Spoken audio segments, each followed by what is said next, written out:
Hello and welcome to A Time to Thrill. This is your host, Amy Austin. It is December. How are you? I am actually a little tired. I came back from a solo trip to Iceland last week, and when you're like in your 20s and 30s, hiking every day on a vacation is a brilliant idea. Not so much now. It was a little more tiring than I expected. I don't know how I thought hiking up to craters, up to waterfalls, over glaciers, and into glaciers would be relaxing. I didn't have to drive. I didn't have to do anything for myself, but except the hiking. Anyway, it was actually a spectacular vacation. If you check out my Instagram at Legal Thriller Author, I have some pictures from Iceland. It is an amazing vista to witness. It was super interesting to stand on the split between tectonic plates. I did travel to Hawaii. It was my last trip before the pandemic, and took my son to the Big Island of Hawaii to see volcanic activity, which ironically, Mauna Loa is erupting as we speak. I don't recall then whether there are tectonic plates. I think not. And then also, I spent time in Hungary, which is also on a break between two tectonic plates, which is the reason it, like Iceland, has a lot of geothermal activity. Okay, but in Iceland, the water that was coming out of the ground, which you could see and had many signs that said don't touch it, was 100 degrees Celsius or 212 degrees. It was boiling. And in Budapest, the springs are probably not more than 30 or 40 degrees Celsius. So hot, but not out of the ground boiling. Like I literally, there's like glacier water, which is super cold, and then boiling water, which is super hot, next to each other. So it was interesting.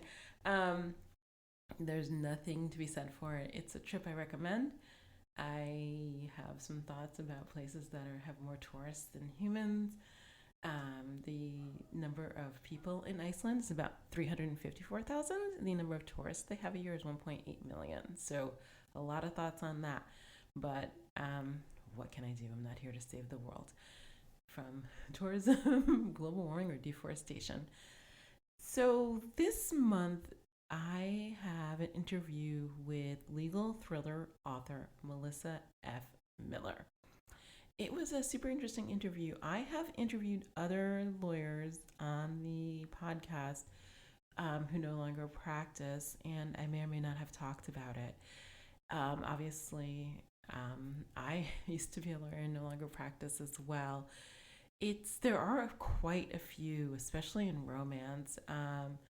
But as you know from listening to the podcast, I do interview a lot of like super educated professional women who gave up these spectacular jobs to write romance.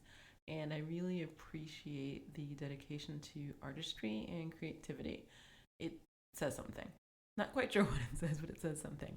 Um, I went to law school because I had parental pressure. So it was, go to graduate school, pick a graduate school, go, go, go. You don't have to practice, you don't have to do anything, but you should sacrifice 3 years of your life and go, oh my God, $110,000 into debt, 90 for law school, 20 for undergrad, to do this, to achieve this thing, which I'm not. If I had to do it over again, I would not do it. I went to law school at a time when it was just at the cusp of flood of lawyers where the lawyers exceeded the number of jobs available. And while salaries were going up at large law firms and at a number of dot coms because of the little dot com boomlets, salaries in other places were mediocre. I looked up at one point, and if I was working customer service in a government position in Los Angeles, I would be earning more than 50 to 60% of the lawyers in Los Angeles. And I'm going to assume that customer service positions for the city and the various government entities are not going to cost me upwards of $30,000 a year. But who's to say? So I really believe in living a life with no regrets. So I don't regret it. I don't think it was the best decision I ever made, but I have no regrets. But all that to say that during this interview, Melissa and I do spend some time talking about those decisions to go to law school, practice law, and then give it up in favor of writing. And she's done it quite successfully. And her books I would recommend. They are different than mine. She has a lot more sinister behavior and I think dead bodies. I got a review this week where somebody was discussing how Judged was quite a compelling read and there were no dead bodies. I have increased the body count as I've written more books, but I do really love the idea of how sinister the world can be where nobody dies and you just have to live with the malfeasance of others. But that's just me. So without further ado, let's get to this interview with USA Today best-selling legal thriller author Melissa F. Miller.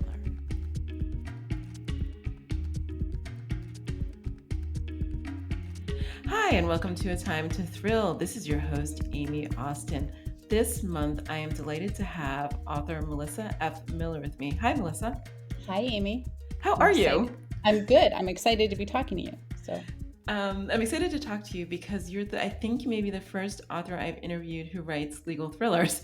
And I will say this, I started in romance, so I think I intertwined for a while, but I've written 15 romances before I sort of dedicated to legal thrillers. So I've been splitting my focus for a very long time. You have not, however. Right. Although I started with legal thrillers, Mm-hmm. I still write them. Right. One of my series, my lawyer quit practicing law. Now she's just thrillers. And I have a medical thriller series. And then I started romantic suspense, but they're more thrillery and Mm-hmm.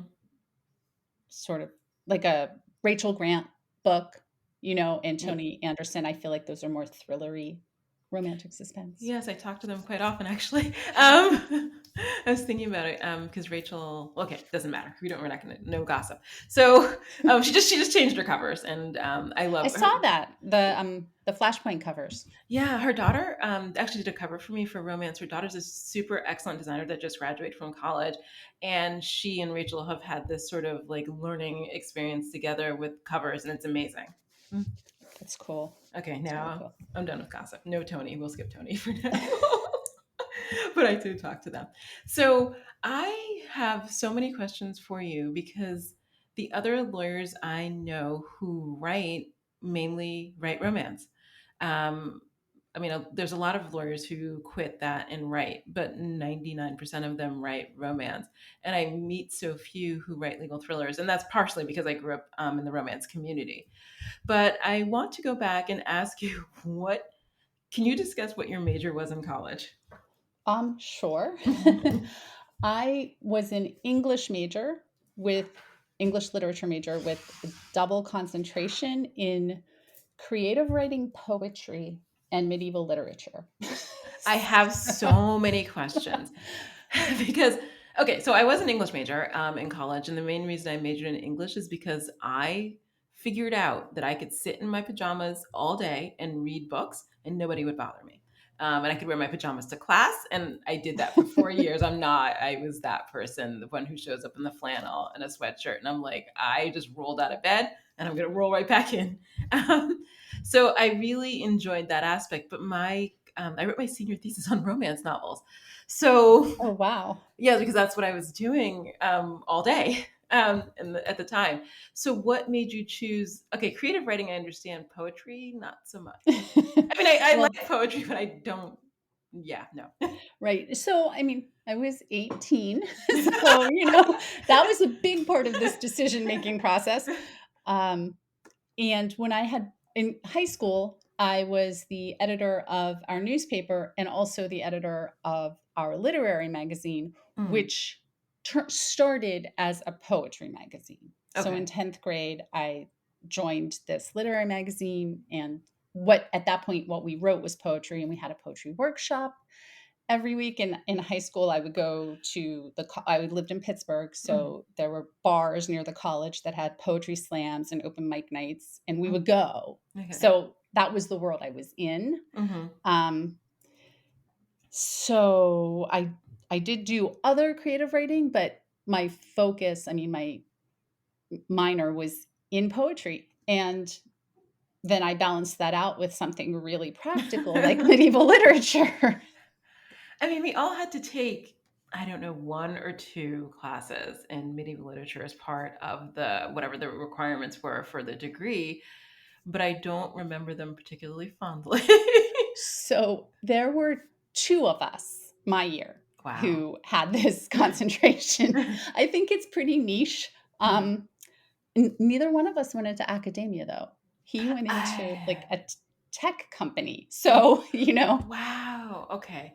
No, and I think this is part of now that I'm okay, 18 is many, many, many, many, many moons ago. But now that you're talking about it, I do remember part of my, how can I say this, hesitancy into getting into any of the areas of esoteric things was that I felt like it was going to wedged me into academia and I didn't want to be there. I don't like teaching. I've never tried it. I just don't. The idea of it just makes my head hurt.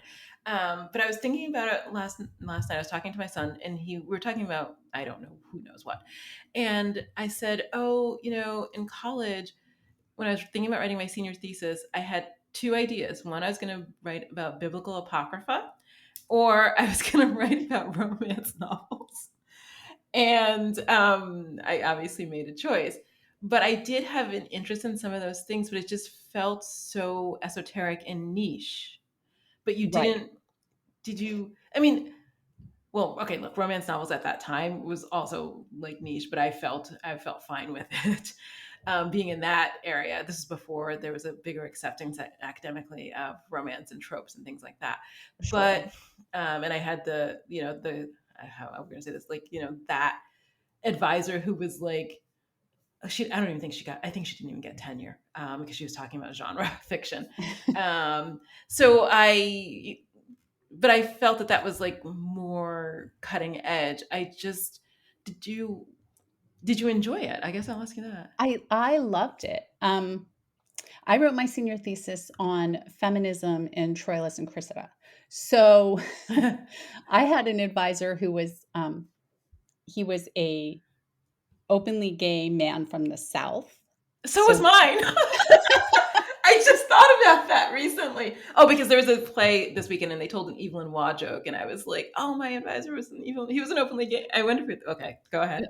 so he had a very different perspective on medieval literature than any of the other I professors. could imagine. He was like pointing out the marginalized people and, you know, sort of the subtext of power and feminism and masculinity. So I really loved it from a learning point of view. I didn't Hmm. think it's what I wanted to do. Right. So then I graduated with this degree and these student loans. And I was like, I'm not really fit to do any kind of work.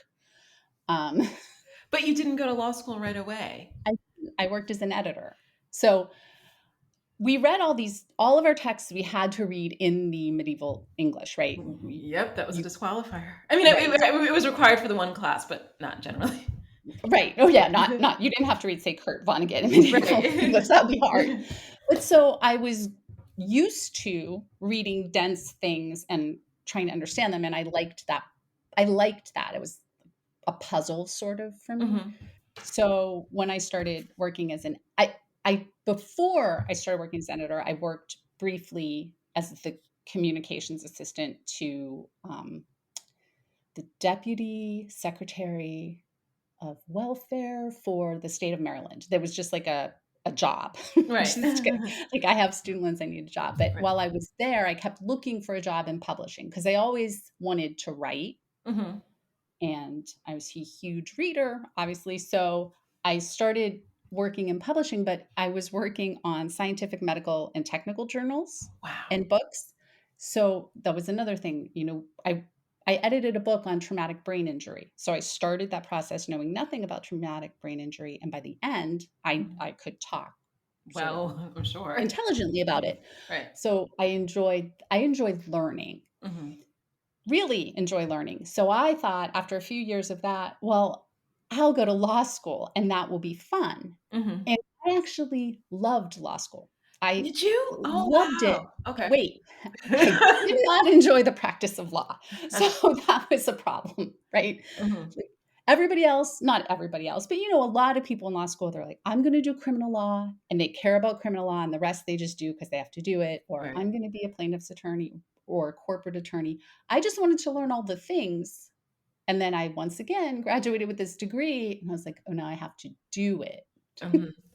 This is so interesting. I think a lot about this. So I have obviously a lot of friends who are lawyers because I met a lot of them back then. But I also have friends that were doctors, and what I think the huge difference is that early in medical school they work at hospitals and whatever, and so they have a much better idea of what the job entails. Whereas, and when I went to law school in a rural area, so there's that. But there was there was no practice. We did not really have clinics, and I think that's changed in law school somewhat. I But think, it was so disconnected. So I remember graduating, and somebody asked me about a complaint, and I was like, I don't even know what that is. Like, I mean, like I know what it is, but I would not be able to sit down and write a complaint. Like it was just so foreign, the actual practice from the theoretical. And the school I went to was one of those that was like very heavy into theory. So everybody, the goal when I people who I went to law school with was to work at a large law firm in New York City, and that's what the majority of them did. So that it was not, and even then there was not, that was so disconnected from practice because they were writing memos and doing these other things, but it wasn't like the actual, get your hands dirty practice. So right. when you graduated and what did you, oh my God, I have so many questions. Did you take the bar right away, I guess, I did. for this Pennsylvania? Pennsylvania, right. Okay. I worked after my second year. I was a summer associate at a major international law firm, Mm-hmm. and they had just opened their Pittsburgh office. So it was a very small office of a huge firm. Mm-hmm. And I thought, okay, this is good. So I got an offer and I passed the bar and I worked there, but I worked there for 2 years as an associate. And this was right during the Silicon Valley tech boom. Like I'm ancient. It was 1999, Mm-hmm. 2000. I think I'm And older than you, so we're not going to say speak on that. so it was a very strange time to be an associate in a law firm. Mm-hmm. Like, I didn't know how to do anything practical, Mm-hmm. and they were having these salary wars. So my salary kept increasing over the summer before I even started. I remember all this. Yes. And it's like, but I don't know anything. It's like, stop. So um, I worked there for 2 years, and then I thought, mm, maybe I'll clerk. So I clerked for a federal judge who he always took his clerks. Wait. Okay, this is so backwards. Okay, so wait, because everybody I know who clerked, including my ex-husband, because I followed him to the clerkship, clerked right out of school, and Right. then the associate came later. Right. So this judge, he had a 1 year clerkship, or might have been two, but I left early because of my husband. But Mhm. it was for a refugee from a large firm. It was he had that one spot for somebody who was working at a major firm thinking like, I'm not sure this is for me. Okay. But you could leave a firm and go do that, and the firm would take you back because that's Yes. great for them. Yes. So it was great. Um, But there's a salary cut because I remember when my ex started in the dawn of time, his salary was $36,000 a year, and the firm salary was way higher. It was. There was a salary cut, but, I Mhm. had before law school been working in editing, so Oh, I you're was flush with used cash. No, I know. I was used to being really broke, like, Mhm. broke, so I was like, "This'll be fine." Um, and it was, but, so in the meantime, I met my Oh, wait. husband who Go Can I just ahead. ask you, was it a district court or a, District, yeah, not okay, appellate. okay. Um, and I loved that, that was fun, and then, but it was also time limited, like, I couldn't do it forever. Correct. That's the beauty Yeah. or the horror of those jobs, depending. Yeah, I think for me, it was the beauty, right? Because I I tend to think like, okay, now what? Hmm. So I started dating my husband, who was also working at a very large law firm in their Pittsburgh office, but was on a trial team in Washington, D.C., like Wow. that Okay. team he was assigned to. And so after years of working on this team for DC, it kind of made sense that he would transfer to their DC office. Hmm.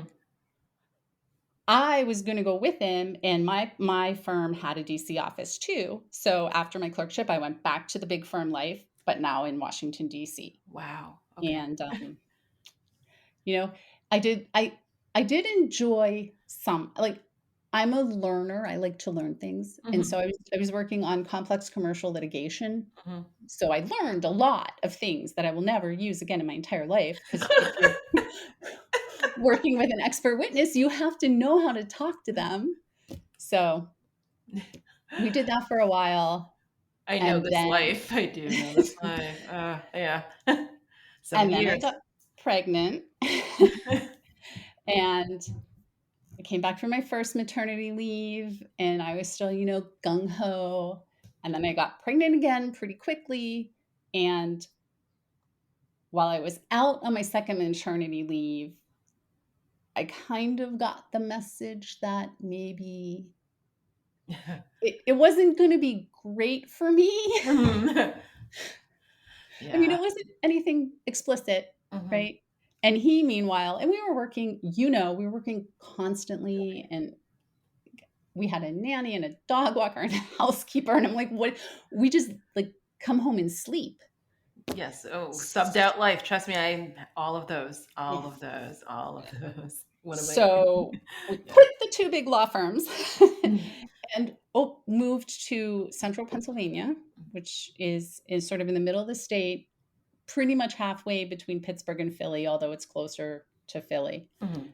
And we opened our own two-person law firm. So we went to having like no salary. Um, So what? I have so many questions because this is I, well, you don't need to hear my life story, but my ex-husband, we've been divorced, well, not that long, but so we were married for 20 plus years. So he worked in a firm, but I opened my own practice. And so which and it's just I didn't want to practice law, actually. I didn't want to go to law school. I hated law school. I hated the whole thing. I sat in my pajamas and read romance novels, but it didn't go over as well in that context.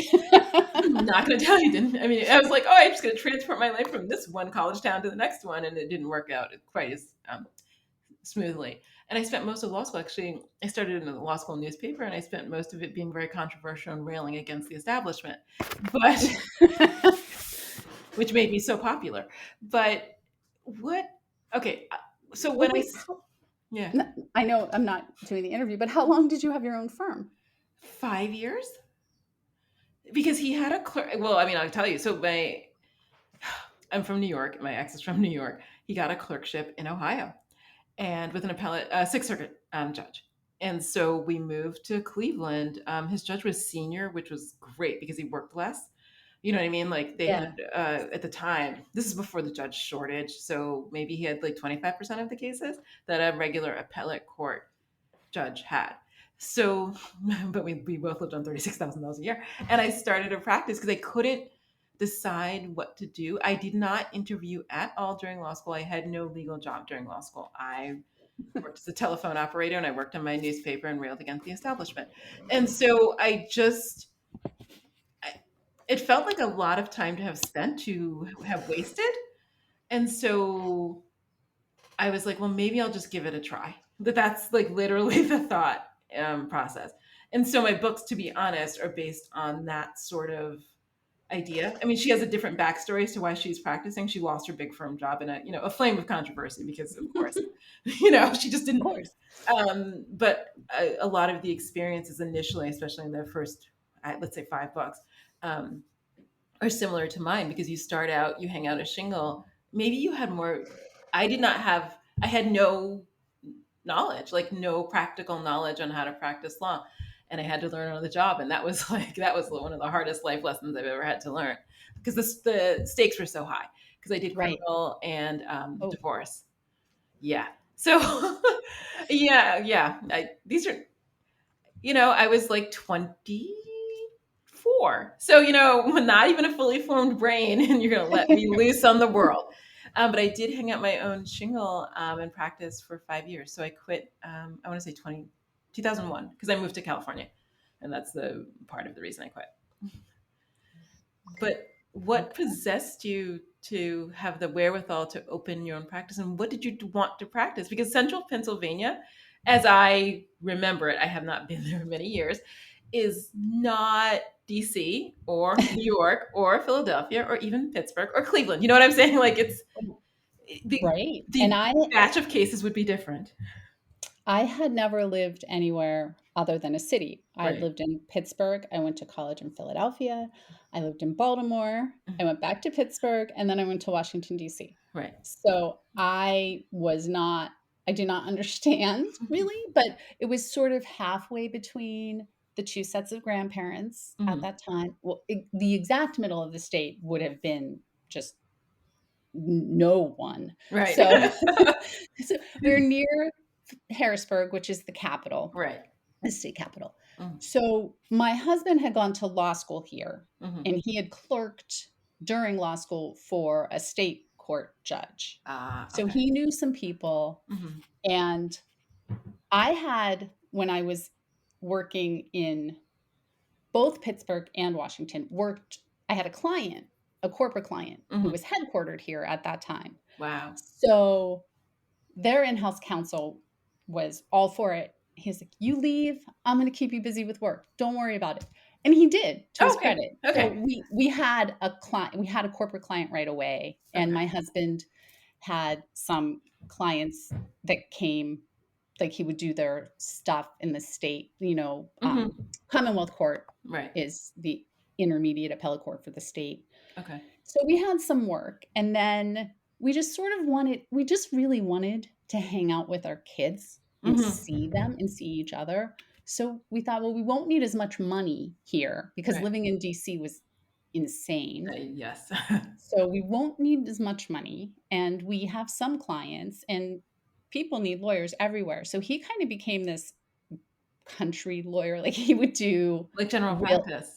Yeah, he would do wills, and we did some we didn't ever do any, that's not true. He did some criminal pro bono. We did some asylum work pro bono, and then the judge would appoint us for incompetency hearings to represent the person. So it was a mixed bag. I still mostly did commercial litigation, but on a smaller scale.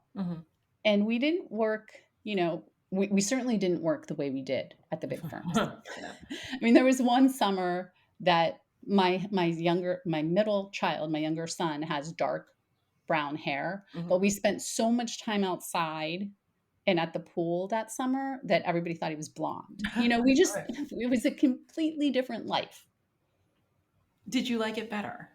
I did like it better. I would never have started writing if we hadn't done it, because I did not have the brain space. I could barely read fiction, let alone write it when I was working for the big firm. Like, my brain just was so tired at the end of the day. Yeah, I know. So we were probably in our second year of practice, or it might have been our first, and we hadn't been practicing long, and I had to go to Los Angeles for a deposition.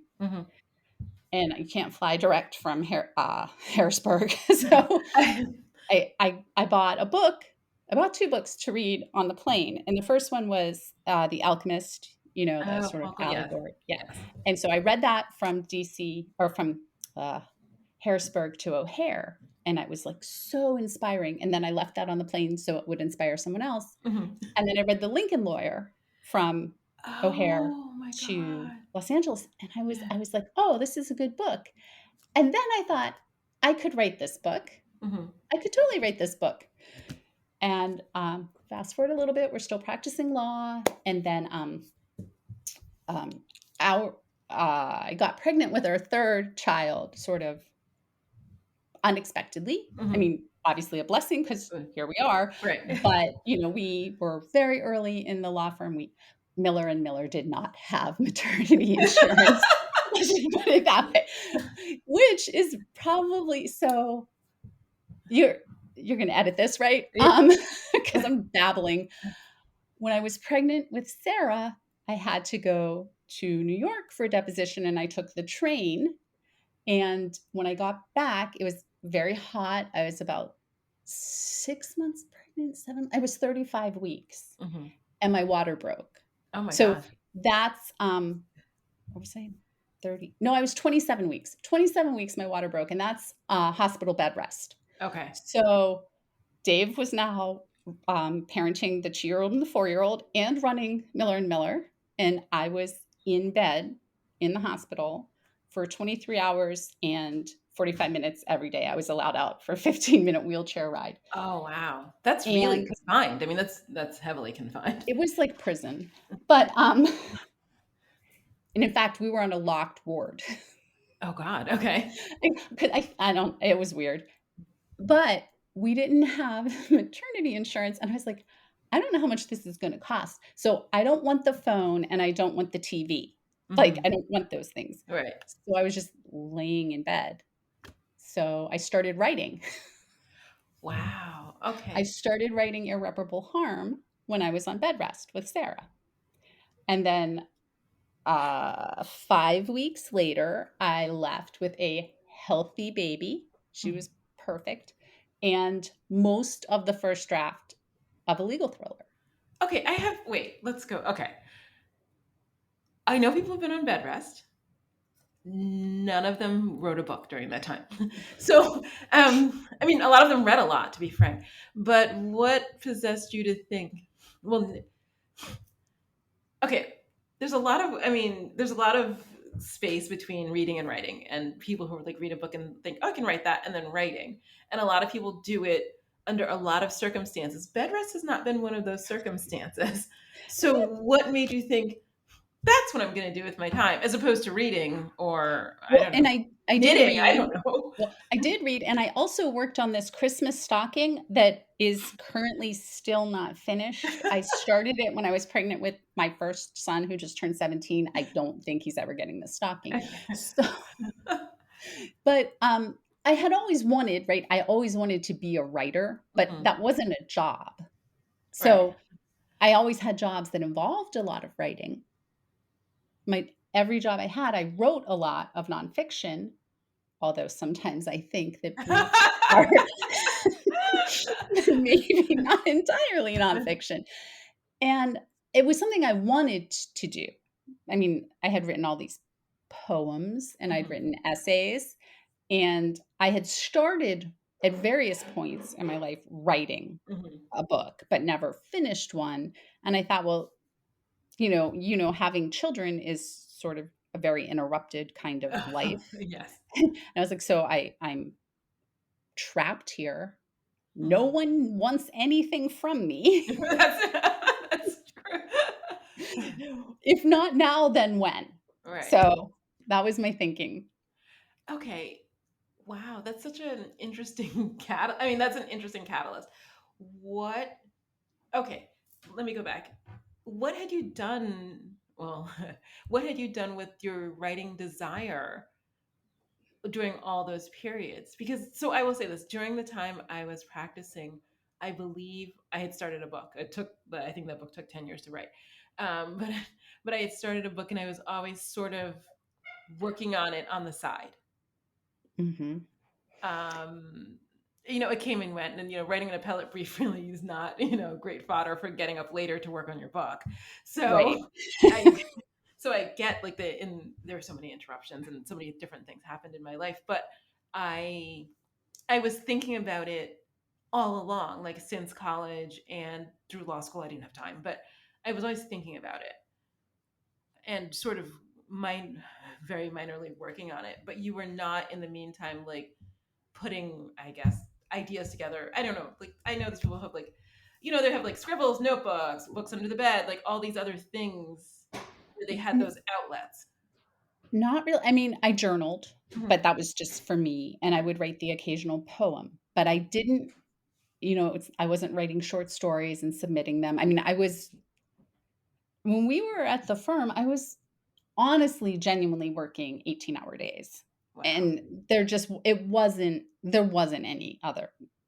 time Time. for anything. I wasn't even reading. Like, Mhm. when I was working in the big and I was a vociferous reader. I mean, I read everything, anything and everything from the time I was little, and the only time in my life that I even kept reading for pleasure in law school, but when I was working like that, I read on my maternity leaves. Like, it Wow. was just n not a good Balance. I yeah, I didn't have a good balance. There are Mhm. people who do, but I wasn't good at it. So, I've met very few of them, but okay.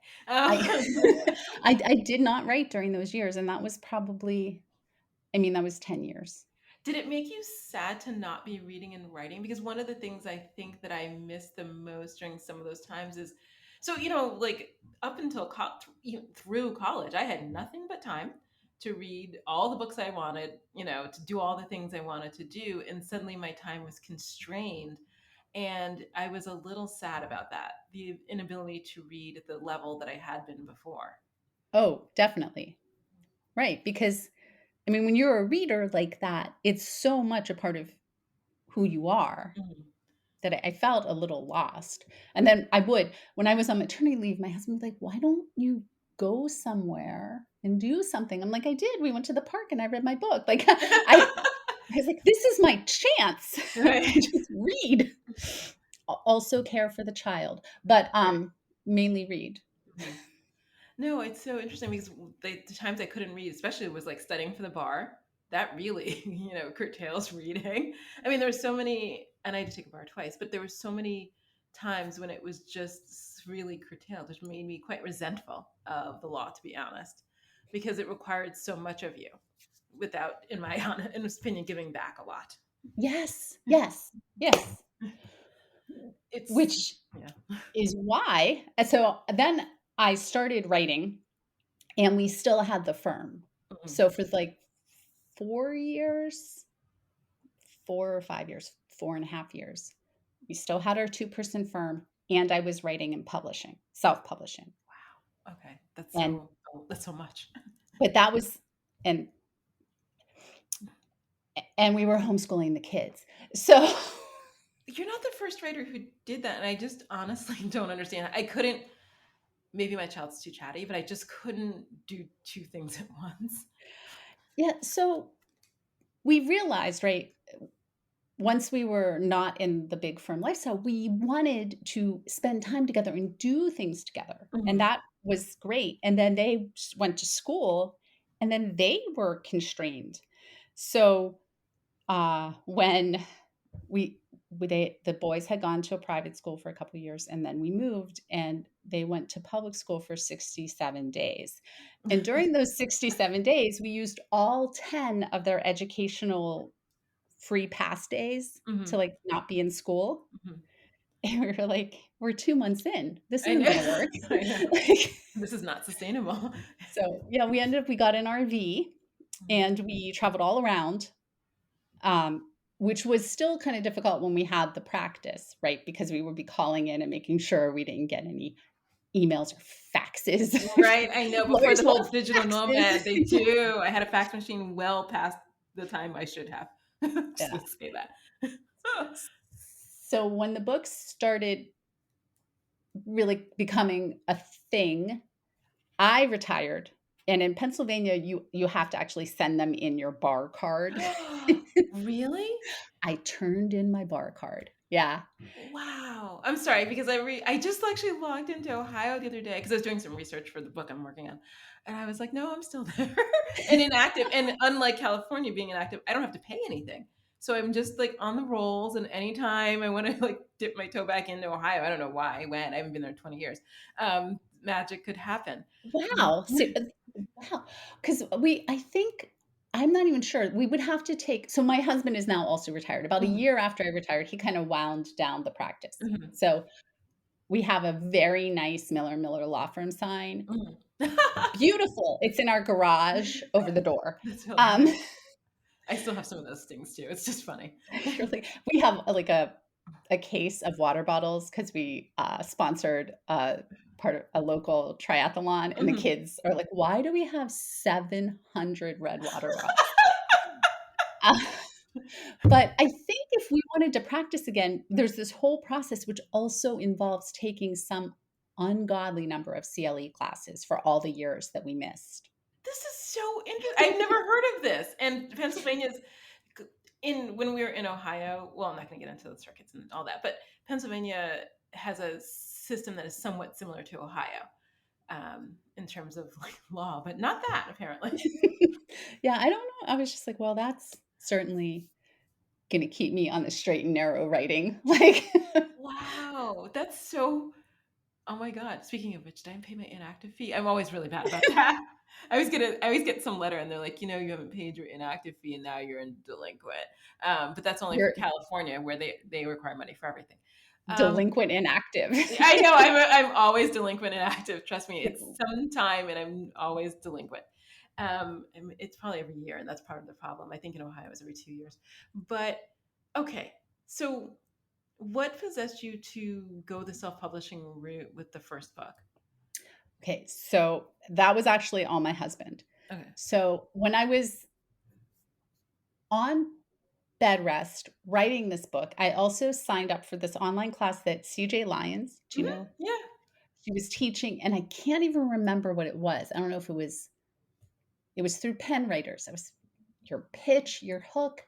I don't even know. Mhm. And she also actually turned out to be very helpful because she was a physician and I was in the hospital. Ah! And I was like, I'm not sure what to do here. But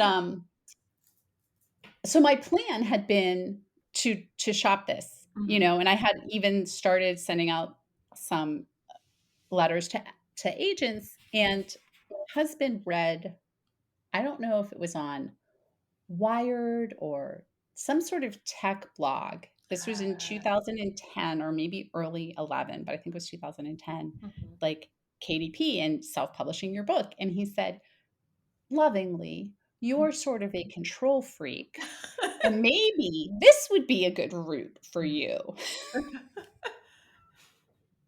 And he was right, right? I like to be in control of things and in charge, and going traditional would give up some of that, Mhm. which later in my career, I did have 2 books that came through, that were traditionally published for a little bit, and that Mhm. was a difficult time for me, right? Like, I wasn't in charge. Right. Couldn't change the cover, couldn't change the pricing, and so I got those rights back. Mhm. So short-lived, as Yeah, it were. it was an experiment. Mhm. But for my personality, this worked, and I figured I could figure this out, like, we figured out everything else, Mhm. and, it was just a really good time too. 2011 was early, but not super early like the pioneers who didn't have all those tools. Right, yes. Who are yes. Formatting by hand and all that, yes. Right. Well, even in the very beginning, one of the steps in getting a book published was for me to cry while I tried to fix the HTML, like TML. figure out what was wrong with it. Um, now I just press a button on Vellum. I Like, know, it's so do people are like, "Why do you love vellum?" So I'm like, "You don't understand." no, Uh, yeah, it was legitimately like part of the process. I would just sit in here and like cry and be like, I don't know what's wrong. Why is the whole thing italic? Oh, that's so interesting because I took a class in HTML when I was doing the newspaper in law school. That's when I Ah, learned. so you already had that. I did. So that actually did really help a lot. I took a class on how to make your HTML pretty when you're in your first self-published book. I'm not gonna lie. I remember. I don't even know. I don't know if my son was born yet. So it was like early 2010, something like that. Yeah. You're smart. That's brilliant because it was always just pulling my hair out. But so what year did Irreparable Harm come out then? 2011. Wow. Okay. Okay. I'm sorry. Like I also had a baby during so there's a gap in my knowledge between 2010 and 2012 when I woke up.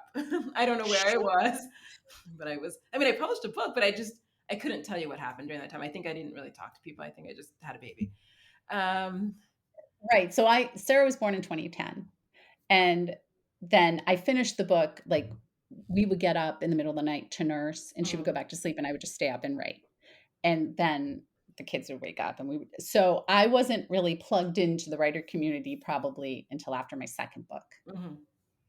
Okay, so you did it all. I mean, you really just were out there on your own, and you weren't in romance before, so you didn't have that community either. Right, and as you know, they're really one of the reasons that I I Mhm. wrote my romantic suspense is there is a community, Yes. and it's not like that in thriller, or I haven't found it. No, it's very fragmented, and I don't know why. I mean, I have a lot of theories, but that's not for now. But I I mean, do, yeah. yeah, well, I think RWA really back then, Mhm. right, Yes. was early with the indie publishing before they had their blow up, Yes. and, so there's really a great community, and I think we were at Romance Author Mastermind the same year, maybe? I went 3 years, and then there was COVID, so I don't know. I mean, Okay. 2 years in COVID. What I went to the first one and the second one. Oh, we Okay, I talked went to about this. Yes, because you went to the second, right? second, yeah, Yes. and then I did the well, 2 online. Right. Yes. So, yeah, so, that's amazing. Yes. Like, And that's just such a resource. so much. It's actually I think it's one of the reasons I had a hard time leaving romance writing because I didn't want to leave the community. And I haven't had to. Like that's not the thing. They And don't kick you out. they don't kick you out. But I do talk like I was thinking about the Tony and Rachel and stuff like that. I do a lot of there's a lot of what I say, but a lot of writers have moved. I mean, this has always been the case actually with romance writers because they're prolific and fairly disciplined. Um, have been able to move from genre to genre, but there are a number of us who are also writing thrillers at the same time, and so it's like building a community from there.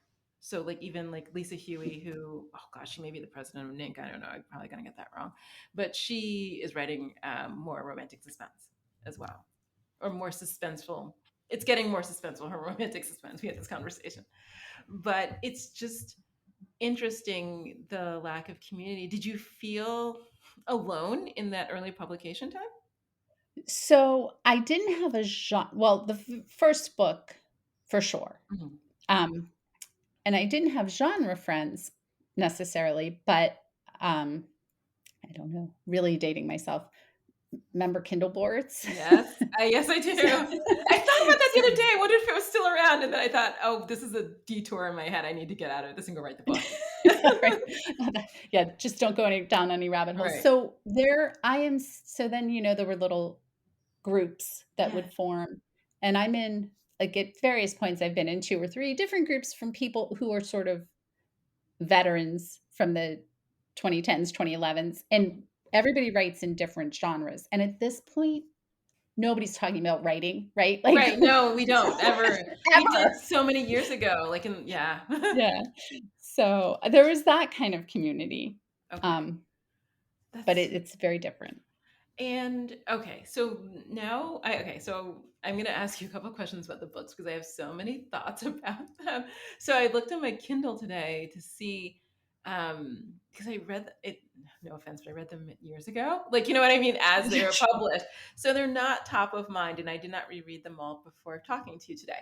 But one of the things that struck me during the last few years, when my son was younger, I mostly read during the summer because he was in summer camp, which was many more hours than school, and obviously less work than school. There's no homework to gather. There's no stuff to gather. Like you just send them to camp with a towel, Right. flip flops and hope for the best. So I did read a lot during the summer, and I mainly read your books during the summer. I remember. I always remember where I when I was reading, and I was on the tram reading them. But okay, the first thing I want to ask is I've always wanted to know this: why is she an expert in Krav Maga? Like, what Okay. possessed that? Like, it's a thing that I think about. It's the, when I think of you, that's what I think of. Okay, well, I am not an expert in Krav Maga, Okay. so I could not kill you with my bare hands, Okay. although Sasha could. Yes. So I knew that my protagonist was going to be a woman and a Mhm. lawyer, and she was going to be underestimated, Okay. which just that was her story, Right. both in her career, but also because she was a very small woman. Mhm. And that was I had worked with 2 women who were under 5 feet tall, Mhm. and they were both phenomenal lawyers Mhm. and, like, fiery people, but you could see opposing counsel or clients sort of dismissing them. I'm So 5'2", and so not that big. So I understand this. It's just I feel like a regular sized person, so I don't understand why people don't treat me that way. Right, because you are an adult. Yes. So that was, I mean, I'm not very tall. I'm 5'5" though, Mhm. so but I saw that happen, and then the Krav Maga part. So when I was on my bed rest, a friend of mine from law school, he sent me a ton of books, just like an enormous package of books arrived at the hospital, and one of them was Killing Floor, the first Jack Reacher book Mhm. by Lee Child. And I really liked Jack Reacher. I like Jack Reacher, but I mean, of course he can do all these things. He's 6'7" and 250 pounds of muscle. Mhm. And I said, well, what could she do? And then I had a friend in DC who had a dog walking business. And she was not a large woman. She was probably about 5 feet tall. Mhm. She still is. So She hasn't grown. Um, maybe 5'1", Mhm. but not very tall. And she walked dogs. And she had a Vespa that she would ride. And Mhm. she took Krav Maga. She was the first person I ever met who took Krav Maga. Wow. And she was at a red light, and some teenagers tried to jack her Vespa, and Okay. she just completely laid them out. Oh wow. She just kicked their asses. Mhm. She's like, they saw me and they thought, easy mark. Mhm. And so that really resonated. So I was like, okay, it is a self-defense fighting style Mhm. where you can not as stylized as jujitsu, where you use your opponent's Sure. size against them, Right. but it's not. It is for a woman of like a really good way to defend yourself. And I have never taken a Krav Maga class. I had signed up because it finally came near me, Mhm. and then COVID, and then it was canceled. Oh. I did take my children take a Korean martial art called Tang Soo Do, and Mhm. briefly their dojang offered adult self-defense classes, and I did take those. It's not the same, but Mhm. like some of the principles are the same, Right. about and it's sort of about like, I can't think of the word, like knowing where someone's coming, and like the physics of that, like where they're Okay. coming at you from and how to use that against them. Wow. Okay. But Yeah. but unlike Sasha, I am not an expert, and sometimes I have my husband help me block scenes, fight scenes, Mhm. and I will watch a YouTube video on the hold or the throw, and then we'll do it, and, he's choking me, and I'm elbowing him in the face, and I'm like, "We need curtains in this room because our neighbors are gonna call the police." This is so interesting. So, and the other question I've always had about this is that in part, I feel like, well, I don't know, this is not recent in my reading, but what was the impetus behind her instructor sometimes, oh, well, jumping out and surprising her versus, because that, I think the first time I read that, I was like, what just happened? That's a thing that you can do, that they do. They Really? do. That's a Yeah, thing. yeah, because, if it's Well, coming, obviously, yes, you it's can. you yeah, so that's a way to train, which I don't think they do it on the street, behind bushes. I Okay. don't, 'Cause but that's, because that's a nice way to get arrested. yes. But yeah, it's sort of a surprise attack, and then you react because that's what you're trying to learn, right? Get that muscle memory so you react. Right, and not freeze, or yes, because of all the other responses you could have, which I realize, yes. That is so interesting. Okay, so the other question I've always wanted to ask about these books is, what has it been difficult balancing her personal and professional life? Because you're the first writer, not, I don't know, there's probably 1,000 books out there. I just don't know all of them, where you had confined at least her initial uh, romantic relationship to a novella versus being interwoven in the novels. Right. So when I wrote, first of all, I didn't know it was going to be a series, right? I wrote a book. I was like, "Yay, I wrote Oh, I a know. Who knew? If I had book." known. Okay, great. Right. So many things might be different, but when Leo became this recurring character, Mhm. I wanted to write thrillers. Mhm. That's legal thrillers. And there was always the personal in the legal, but it was not a major subplot. So, but then readers would want to know more about Sasha and Leah. That's what they wanted to know. Right. And so I said, well, I can write these little novellas in between that are slices of their personal life. But then once they got, spoiler, married and had I babies, know like you can't extract them from her life, and that's yeah. they're there. So, you know, I like writing those books, and my readers, I think, are in it almost as much for the twins and the cat and the dog as they are for the legal thriller Mhm. at this point. But my other series, none of those main characters are married. Just And they will stay single forever. No, I mean, one childless. Except I did write a set of romantic comedic mysteries, and those all ended with the main characters getting married, but they weren't going to be carrying over 16 books. right, right. And you know, it's fun. I like writing them, but it it makes her life, Sasha's life, more like my life or Mhm. your life. And I don't really have time. Like she's like, I have to find a babysitter so I can go kick this guy's ass. Like that is a constraint. Right. It is. That's so interesting. So so going forward with your new series, I get your newsletter, but I'm not gonna I can see the covers, I just don't remember titles off the top of my head at all. But um with your new series, are you going to, how can I say this, play, well, you already had the experience of writing a series, a long running series. Are you planning differently? Are you planning? Because obviously the one with you didn't plan. So are you planning? So I am actually planning, and I will tell you, this will be so I've got Sasha, Bodhi, Erstein, the sisters. This will be the 6th series that I start.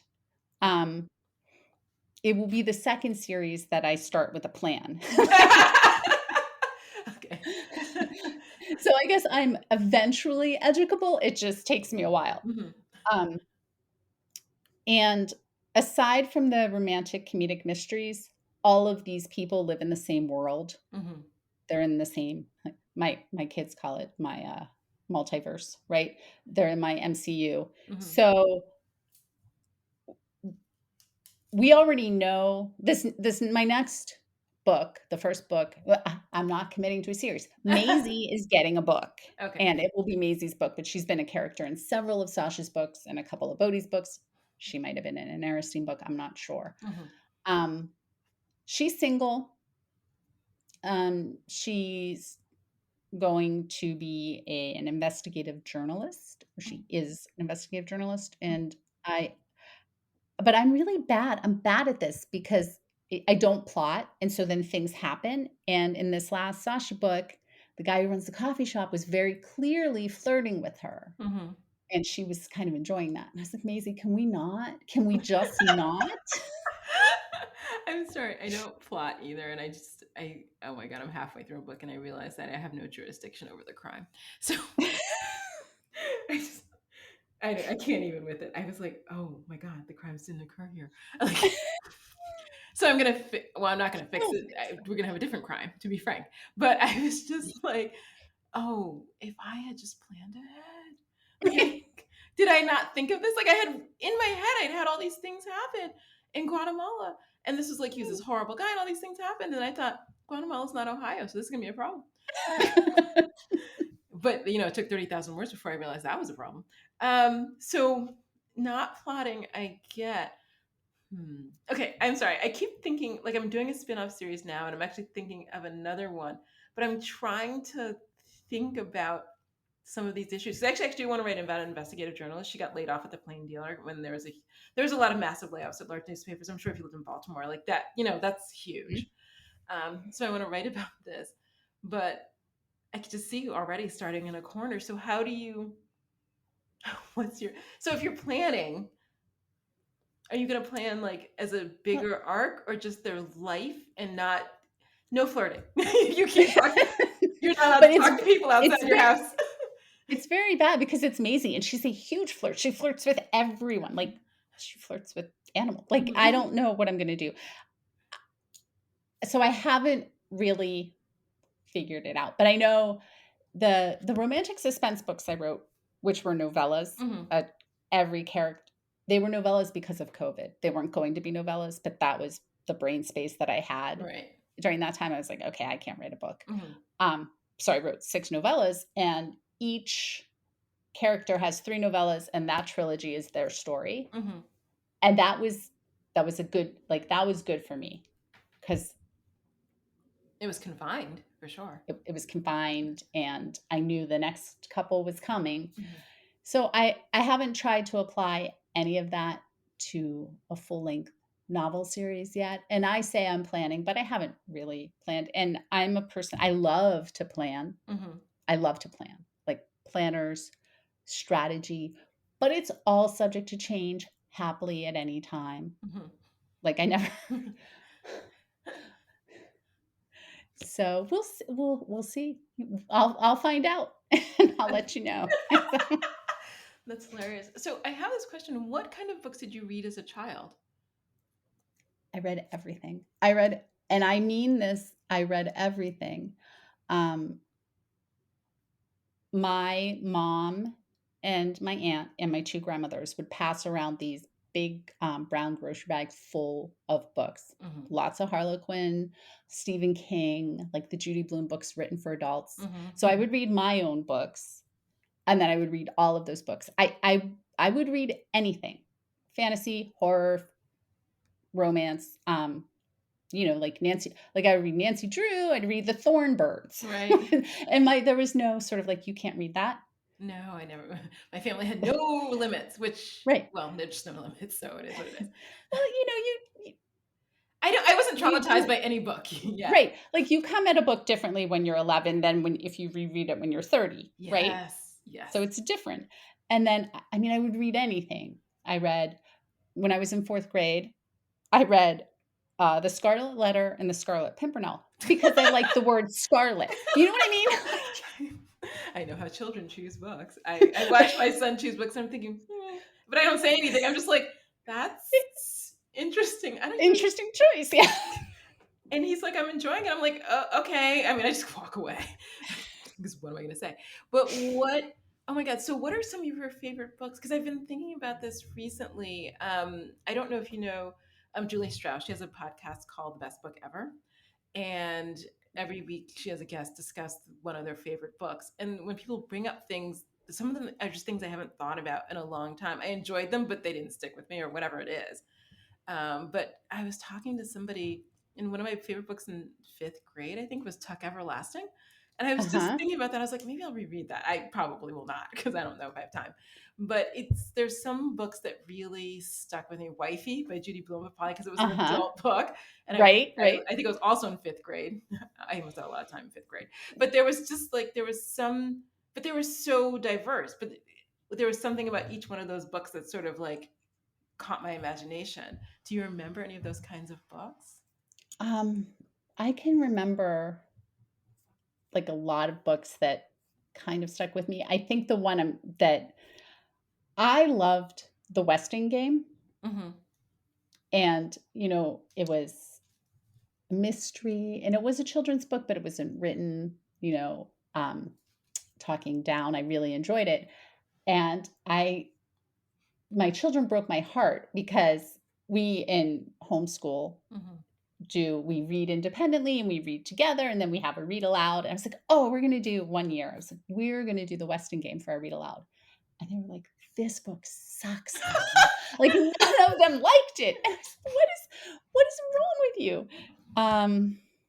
That was bad. I will say this: I read Anne of Green Gables to my son years ago, and he was like, "Did you really like this?" I was like, "This did not hold up in the way that I remember."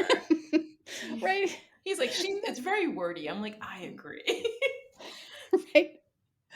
I mean, I still have my full set of the Little House on the Prairie books. I love I those. tried to give them to my daughter, and she's like, I don't want these. Um, she did take a set of Judy Blume, but Judy Blume got new covers, like, Oh, okay. and so they look very of the moment. Hmm. Um, so, the Thornbirds I read in 6th grade, and that was sort of like one of the first, like, big sweeping Saga. multi-generational sagas, and I I was like, loved "Wow." those as a kid. Yeah, I remember that. Probably the relationship between Maggie and the priest went a little over my head. Um,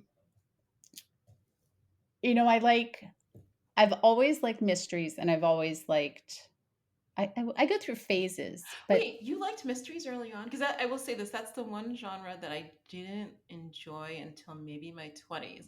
When I was younger, I don't know if I didn't have the patience or I didn't like how they were written. There's something about mysteries.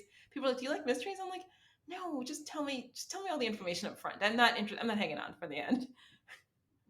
no. Okay, so I read the Nancy Drew books, and I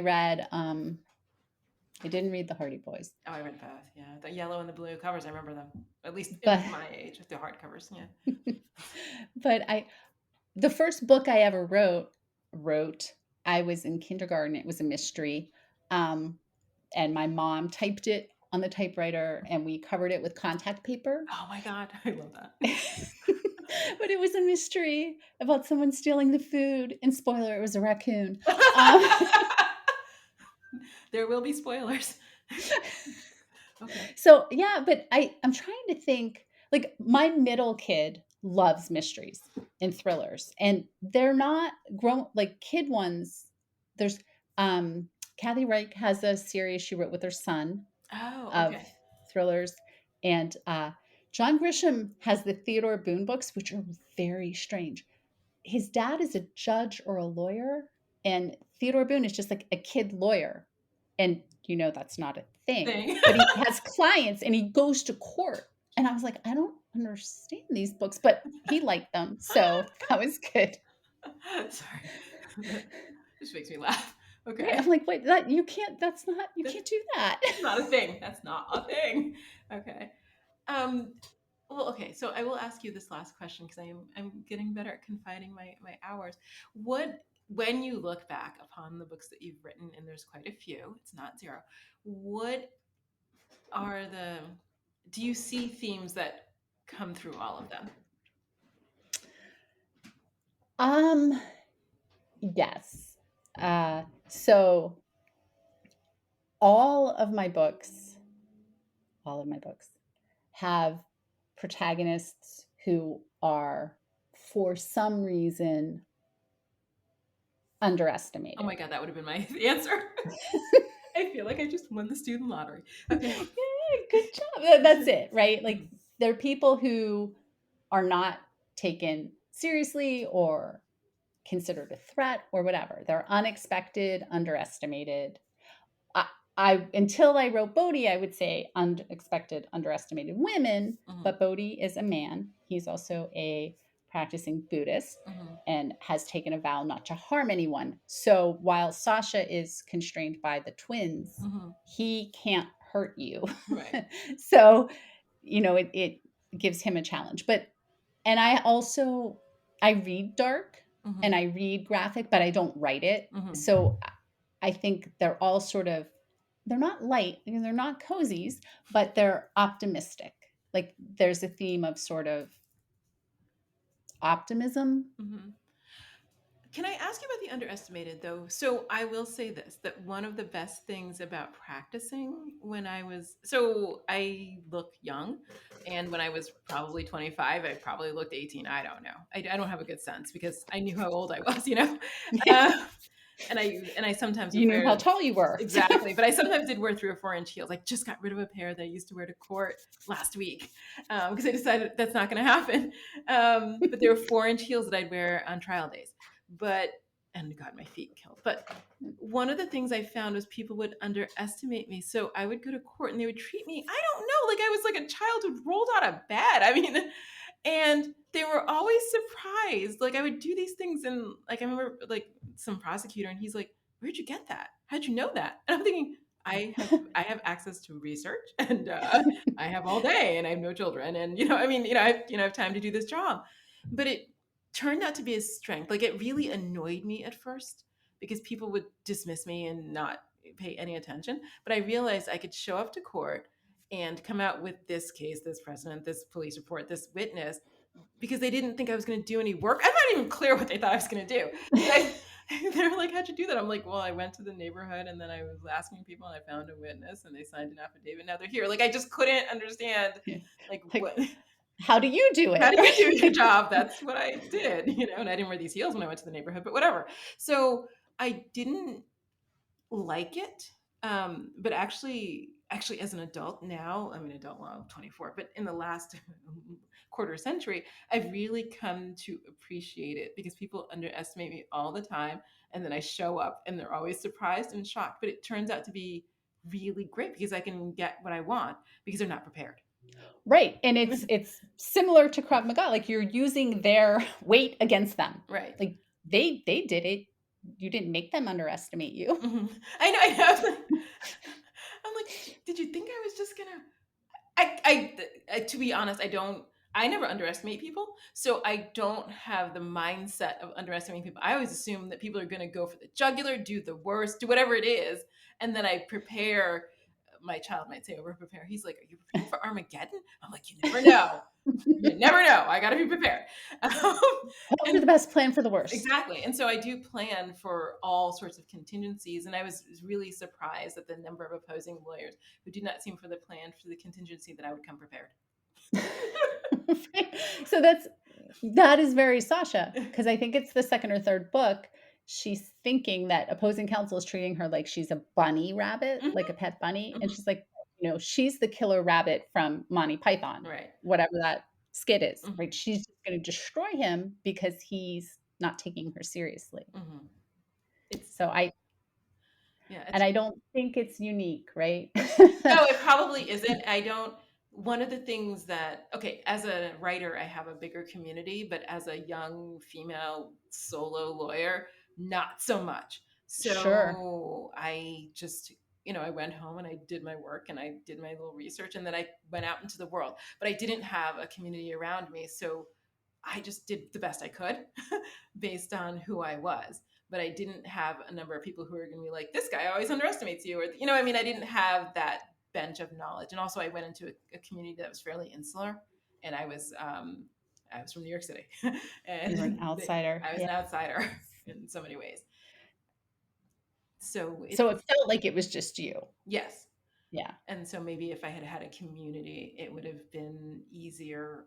I would have maybe known what I was dealing with instead of just walking into every situation blind. So, this is absolutely last question. Do you miss practicing law at all? No. I don't know anybody who left who does, and it's fascinating to me that we all spent like 3 years and so much time, and God knows so much money. And I don't know if I know anybody who's like, "Geez, I really miss that." They like leave it behind and like close the door and don't think about it. Yeah, I'm trying to think if I know anyone who misses it, who doesn't practice anymore, and I don't either. It's a fascinating background, and if I had to do it over again, actually, I wouldn't do it. I went in knowing it was a mistake, and there was this woman. Well, I won't say her name, but she quit maybe at the end of first semester, and everybody's like, "She has just thrown away a year of her life," and all I can think of, she threw away like 5 months of her life. Like, it's not at the end of the road, and I'm sure she's actually really quite happy. And it was just, but there was this like mentality of like, especially if you made it past first year, where you just couldn't quit. Yeah, you were like pot committed. I don't Committed. think I know anybody who quit who wasn't going to not pass. You know what I mean? Yes. Yeah. Like, some people saw the handwriting on the wall, but I don't think anyone's like, yeah, I don't. But I do know lots of people who don't practice. Tons of them. I mean, it's so interesting because my son asks about my friends, and sometimes he'll ask me what they used to do. And I'm like, "Oh, they used to be a lawyer." He goes, "Is that the case for like a lot of them?" And I was like, "Yeah." So I think his perception is that people have this job and then they leave this job. He's not wrong.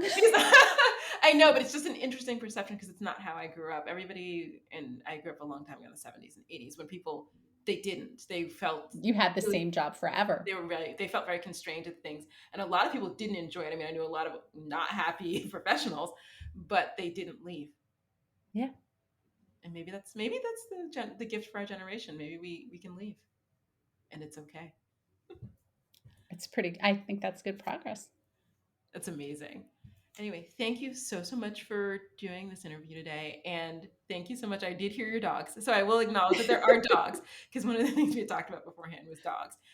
So I did. Oh, I thought it was good. Sorry. No. I mean, I've had dogs my whole life, so maybe I'm more sensitive to it. I'm like, oh, that's the dog. The dog wants something. So if somebody walked by, it sounds like a very big barky dog. He's a beagle, so he barks at everything. Okay. I had one of those, and actually he had different barks, and people would be like, what's going on? I'm like, oh, this FedEx guy. They're like, how do you know? I'm like, I'm here all day with this dog. The dog's got a FedEx bark, a UPS bark, a US mail bark. He had different ones for every single person, every single one. So I thank you for you and your dogs, for doing the interview, and it was amazing talking to you. It was so much fun. Thank you for having me.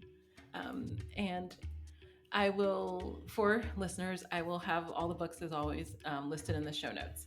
Thank you very much, Melissa. Thanks. Bye, Amy. This has been A Time to Thrill with your host, Amy Austin. If you enjoyed today's episode, I hope you'll share, rate, and review on Apple Podcasts or wherever you listen. It will help others to find and enjoy my conversations with brilliant creators. Also, please hit the subscribe or follow button on your podcast app. In addition to hosting this podcast, I am also the author of the Nicole Long series of legal thrillers. The first 2 books in the Nicole Long series are now live. You can download Outcry Witness and Major Crimes to your e-reader right now. I'm also the author of the Casey Court series of legal thrillers. These titles are available wherever books are sold, your local library, and also an audiobook. You can also follow me on Instagram at ThrillerPod. You can find me on Facebook at Legal Thriller Author or A Time to Thrill. Thanks for listening, and I'll be back soon with more great conversations.